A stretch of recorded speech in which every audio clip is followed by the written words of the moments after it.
Brian's going to begin the Q&A where we left off before the movie. He's got a couple more things he wants to show you, and then we'll get into some questions. Yep.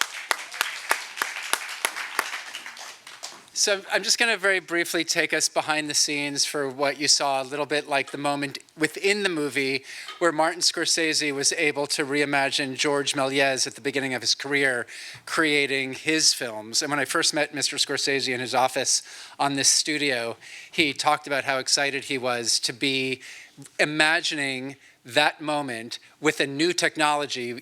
This was originally filmed to be shown in 3D. And so all of what you just saw was conceived with depth in mind.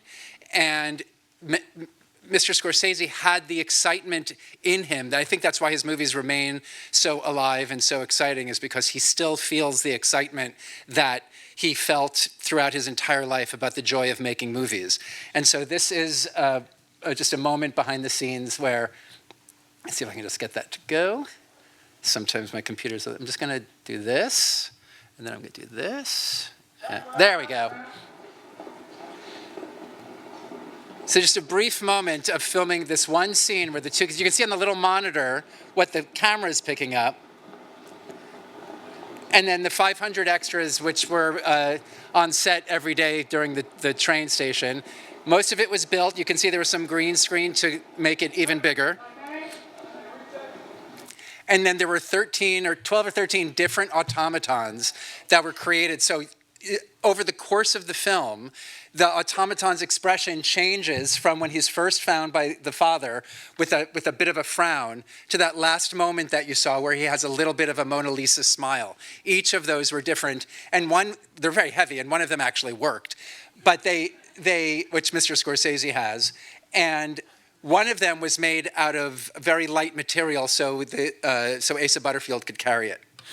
And this is how they filmed that moment where the train goes through the train station window in the dream. That actually happened in real life. That was an accident that happened where a train jumped the tracks in the 1800s. And this was not done with computer effects. I was told they were filming this in miniature. This is the miniature. When we get it clear. That's 20 feet tall, the facade. That lamp post is about this tall. Clear? Go ahead and call action. Action! That's the assistant director's kid.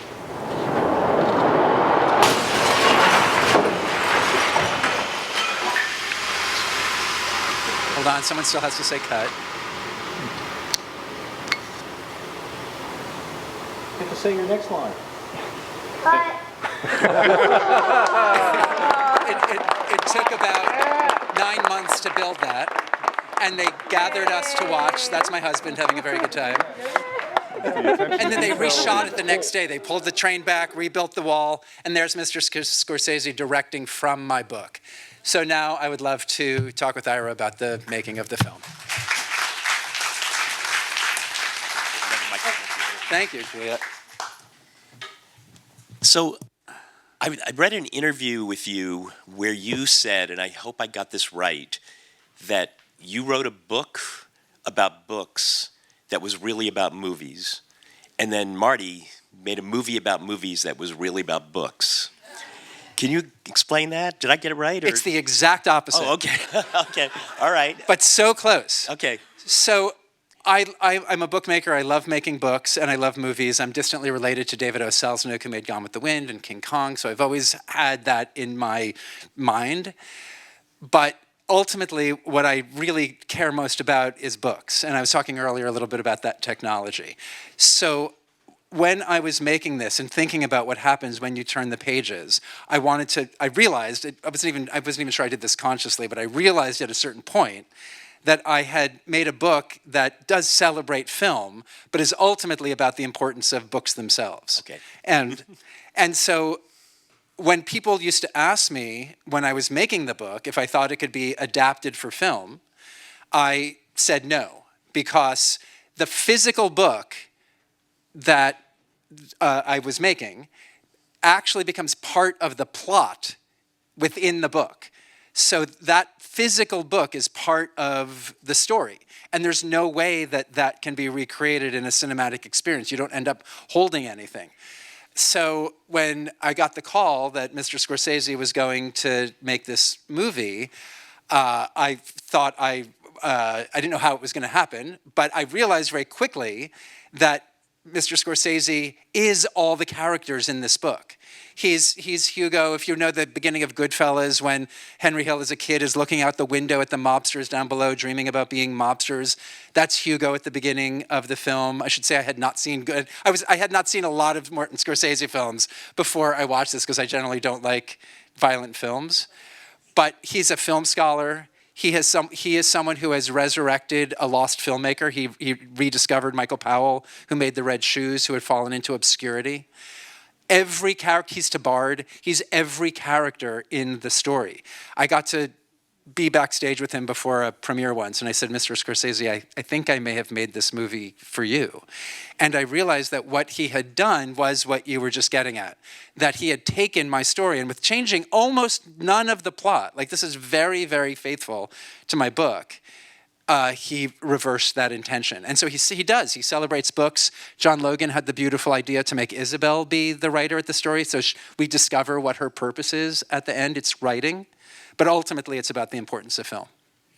So the story of Méliès, talk about the research a little bit. I mean, how historically accurate is it? It's very historically accurate. So everything that happens or that is talked about in the story as happening to Méliès really did happen. He did lose his films. He did have the train station. I actually went with my husband to Paris. We tracked down the house that he lived in when he was in Montparnasse. So the drawing of the door in my book is his actual door, which they recreated in the movie. That's his actual home. The interior, like everything's larger, right? Everything is. When I met Dante Ferretti, the production designer who won an Oscar for this, I went to his office and he had the drawings from the book blown up all over the office. So my drawings, I draw 4 by 6 inches. All my drawings in real life are this big, and then they're blown up to be the size that they are in the book. And then Dante has an operatic imagination. And so for me, getting the chance to see that those little drawings that I had done, which do imagine big things, right? They imagine a train station, they imagine a city, but seeing it through Dante Ferretti's vast imagination was a great thrill. But all of those elements are based on real things. And were you able to spend time, on the set? Were you involved at all with the adaptation? Very, very little. So I did get to read an early script, and I had a sense very early on that they were being very faithful to my story, which I was grateful for. I did get the chance to offer a couple of thoughts, a couple of notes to the producer, who said they would bring them to John Logan. And when I met John and we became friends right away, he told me that a couple of them were very helpful, which I really appreciated. But generally, I was not involved. I actually couldn't get a set visit. I couldn't get a single day. And my agent kept calling and saying, sorry, they're not letting you on the set. And I was like, I wrote the book. So I made up an entire project about making a book about the making of the movie of my book, and that I had to be on the set in order to write about the scene that I was gonna write about. This turned into a real book. It's called the Hugo Movie Companion, and it got me the single day. And the first person I met on the set was the woman whose job it was to tell my agent that I couldn't visit the set. And she said, what is wrong with your agent? It's my job to tell everyone that they can't come. And it's your agent's job to say, well, Brian's coming on Thursday. But he kept saying, okay, I'll call back next week, and hanging up. So I fired him and became friends with her. And I had a sense that once I was on the set, I would be able to stay for more than one day. So I blocked 2 weeks and I was there every day. Eventually became friends with many, many people on the set. Ended up in the movie. I don't know if you noticed, I'm actually in the last scene following Tabard and Méliès down the hallway. And if you listened very closely, I have a line, when can I sign up? Because I'm apparently, my character's name was Eager Student. And I was, and I was going to take the class. So I got to be on it for, on the set for, all the sets for 2 weeks. And then I got to work with Mrs. Scorsese on the making of the movie, because she usually makes the books about the making of his movies. So I got to go to their house, to their living room, to talk about what my vision for this was, and she was going to help me do it. I interviewed 40 people. Ellen, I interviewed you for this book. So I interviewed 40 people from the dog trainer to Scorsese about what they did on this movie, what they were like as kids, how they got into this line of work. And then the last chapter is about how all those people collaborated to make that last scene that you saw. And then my husband wrote an essay about the history of automatons and the history of Paris. Mr. Scorsese wrote an essay for us about the history of silent films. And when I was in their in her home, she showed me everything very generously. It was a very exciting thing, and the book's really good. I do hope you find it. So before we run out of time, I want to make sure we have time for questions. So anybody want to raise your hand? And yep. Oop, we have a microphone running to you. Oh, good. I don't have to yell. Thank you. Hello, friend.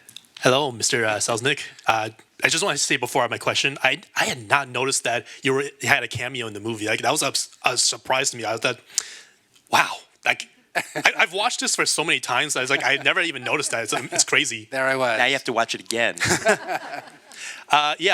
So my question is, seeing that this was directed by, I'm blanking on his name, Martin Scorsese, how did it feel to have like such an accomplished film director to not only be the one to direct it, but personally choose your book to adapt?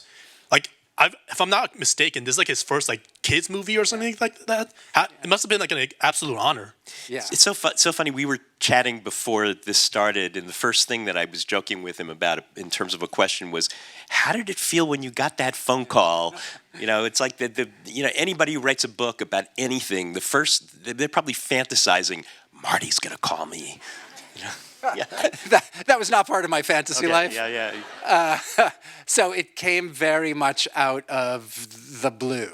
So I'd been making books for 15 years by the time I made this book, and I have never had any connection with Hollywood in any way other than some friends of mine had movies made from their books, and I got to hear like glamorous stories and fun stories about them. Even when it didn't go well, they were glamorous stories to hear. And so it was not on my radar. And actually, the very first contact I got was an email from a woman named Gray Rembert in the literary office of Graham King, the producer. And she said she had read an early copy of the book. And I was getting emails because I think because it's about movies, a lot of people in Hollywood were writing and calling me, which was very exciting. But she said, "Dear Brian, I just read your book. I grew up in a house with an automaton, and it scared me. And your book helped me see it in a new way, and I want to take care of your orphan. I want to take care of Hugo." And she was the one person of everyone who wrote like that. So she was the one I wanted to talk to. And it was when I spoke to her on the phone that she first mentioned Mr. Scorsese was a possibility of a director that she and her office wanted to bring the story to. Mostly I called my mom. So my mom's here tonight. And so it was basically just, it was just like, Mom, you're not going to believe this one. Right? So I don't think there was ever really a moment in the beginning where I really thought anything was going to happen, because mostly things are things to dream on, right? And things don't generally, very often do not actually happen. So I was very appreciative of the fact that I had all these fun reasons to call my mom and be like, "You're not going to believe whose name came up today," right? So that was very exciting. And then there was, Mr. Scorsese was on it, he was off it, there was a writer's strike, other director came out. And so the fact that Mr. Scorsese was able to come back and actually make this film still to this day feels a little bit like a miracle. Happy endings only happen in the movies. Yeah. Other questions? Oh, Simi? Yep. Yep. Coming around again. First of all, thank you. This was just so beautiful and so powerful.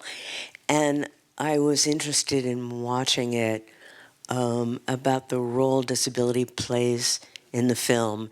And it seems to me, I haven't fully thought this through, but I'm sure you've thought about it.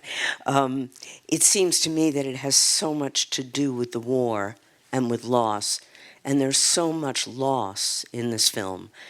And at the beginning, watching it again, I was very squirmy about the way that the bad guy was made badder and more scary by his prosthetic. And there was also so much about fixing things, and he was eventually fixed, quote unquote, by love, by community, and by technology.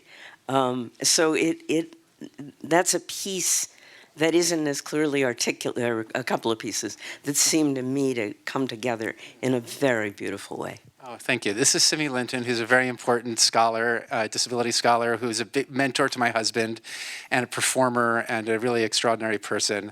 And I think that a lot of what you are picking up on were things that I was unconsciously putting in because of a lot of the work that my husband was doing, who's written a lot about disability and queerness and the body and prosthetics, right? So there's a lot of crossover between my work and David's work that I think doesn't always, again, happen in a way that I'm fully aware of, right? But it fills our house, it fills our life, it fills everything, meaning the people who we know. And so I think that it came from the narrative, like, right? I'm writing a story. George Méliès, he's in the war, you know, and I should say that the element of the leg with the station inspector is not in my book. That is something that John Logan added for this story. The entire story of the station inspector in my book is he's a bad guy with half an ear who is chasing the kid. That he has no backstory. He has no personality other than to be there to threaten Hugo. And so that was work that John Logan, who's a very sensitive, very smart screenwriter, put in to tie this all together in a really, really compelling and very powerful way. So the ideas around the machines and the what's broken and what's fixed and what that means are there. All of those themes are there in my book. But again, I think that's a part of what Scorsese and his and all of these extraordinary artists who he worked with to make this happen brought out of what I had done. And I think that's one of the exciting things about seeing something you've made adapted by people who are really sensitive and brilliant, is you see things in your own work that you hadn't seen yourself previously or seen it so clearly. So thank you for that. Would you mind Yes. passing? Yeah, okay. Brian, I have a more generic question. First of all, it was brilliant. I want to know, who were the key influencers in your life that encouraged your fertile imagination so that we can benefit from knowing how you were able to accomplish this extraordinary film and book? Oh, thank you so much. I mean, it would start with my parents. My mom and dad were very, very encouraging of all their kids to do whatever they wanted to do. And we're all doing what we wanted to do when we were 5, right? I wanted to be an artist. My sister wanted to be a kindergarten teacher while she was in kindergarten. And my brother wanted to be a brain surgeon. And we're all doing those things. So it started with them, and then I had a really wonderful art teacher after school named Eileen Sutton, who I worked with from the time I was 10 till the time I was 18. And so she was a very important part of my life. And then Steve Geck and Diana Blau were two people who I met when I was working at Eeyores Books for Children after college when I decided to get into children's books. And they really took me under their wing, and Steve was my boss at this incredible bookstore here on the Upper West Side on Broadway and 79. Some of you may remember it. And they are sort of how I know about the history of children's books and helped me get my first book published, The Houdini Box, in 1991. And then artistically, Maurice Sendak was probably the biggest influence. I became friends with him towards the end of his life, and he's actually the person who inspired Hugo. I met him before I made this, and he looked at all my work and said that he didn't like any of it. And he said, you can draw, which isn't true of most illustrators, but none of these books show the potential that I see in you. And he said, make the book you want to make. And out of that conversation came Hugo, and when I gave it to him, he said, this is the book I was waiting for. So he was very important to me. And Remy Charlip, who is another author and illustrator whose books I had when I was a kid.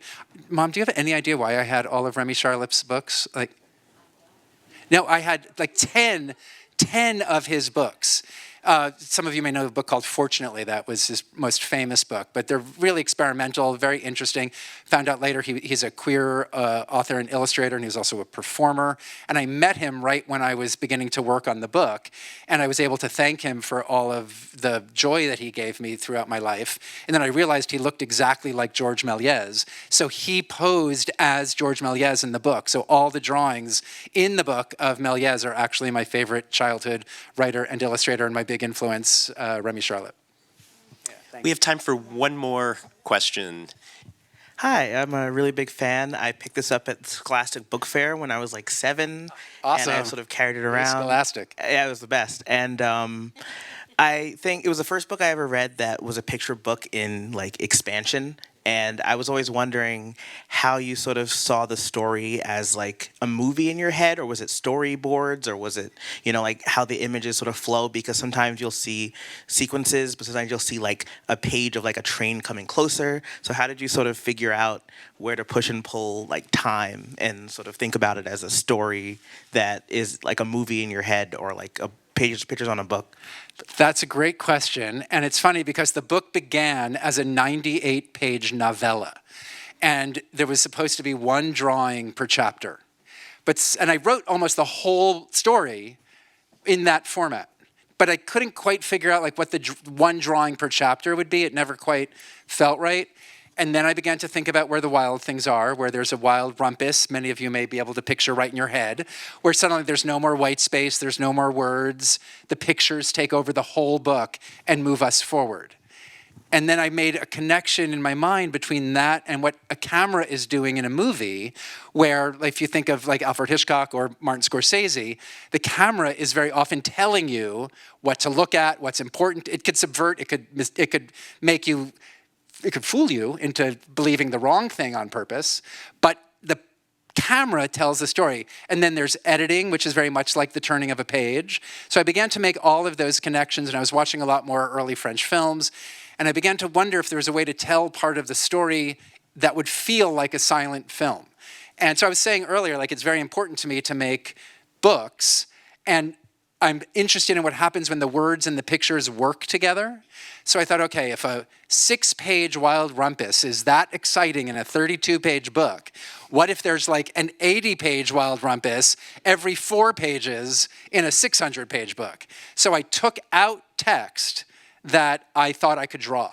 So I took out all the description. I took out most of or a lot of the action. I took out emotion. I didn't have to describe emotion if I could show someone feeling sad. But for instance, if I wrote the line, Hugo ran down the hallway, I could take that out. And I could draw one picture of Hugo running down the hallway like this. But that's one drawing. And already it was one line, Hugo ran down the hallway, 5 words. Now it's going to take 2 full pages of real estate in the book, because I knew I wanted to do it like a Wild Rumpus. But that's not enough to get across the idea of the verb to run. So I thought I could do one drawing where you see him far in the distance at the end of the tunnel, then you turn the page, he's closer, you turn the page, he's closer, you turn the page, maybe you just see his eye. Suddenly you have 10 pages of what used to be 5 words. I had 3 pages of description of the train station at the beginning of the book, and I took those out and replaced it with I don't know, I think it's like a 60-page sequence that opens the book. And so I had to call my editor, Tracy Mack at Scholastic, and say, so I have this new idea, and the book's going to be a little different than what it was. So it was ultimately meant to make you feel like you were watching a silent film. And the pictures generally don't ever repeat what's happening in the text. So the narrative is moved forward unless we're just doing a close-up on someone, like, or something that is important. So that's not time moving forward, but that's other work that the images are doing. And so generally, as you were saying, the narrative in words goes to a certain point, and the narrative is picked up in pictures for a certain amount. And then when you get out of the pictures, the words have continued from where that picture ended. So, like I said earlier, that idea that you wouldn't actually remember what you saw and what you read when you finished the book ultimately became a goal. And I think what's so beautiful for me about seeing this film and seeing it through Martin Scorsese's eyes and Dante Ferretti's eyes and the costume designer Sandy Powell's eyes and Ellen Lewis's eyes and I felt like everyone, you saw Scorsese holding my book. He gave everybody who worked on the book, a movie, a copy of my book. So seeing all of that translated through that extraordinary team and paid and done with great respect and love for the original story and then offered up as something new, I think is part of what makes it so satisfying. So thank you. Well, thank you, Brian, for being here. Thank you. The book is available for sale outside, and we're signing people up for the Upper West Side Cinema Center mailing list out there. And Ira, I have to ask one last question to you, and this is more of a setup, but Martin Scorsese's on the advisory board of Upper West Side Cinema. Yep. What's motivating him to, he needs another project? He's getting bored? Yeah, he's pretty busy. He was the very first person of any note to endorse the project. Thank you for asking the question, by the way. He literally, I reached out to everybody I knew in the business. He was one of them. And I frankly was kind of shocked when I got the answer, yes, put me on your advisory board. I want this to happen. And he's an enormous supporter. That's all I can say. Yeah. For the love of cinema. Thank you. Thank you all. We'll see you soon. Thank and have you. a good night.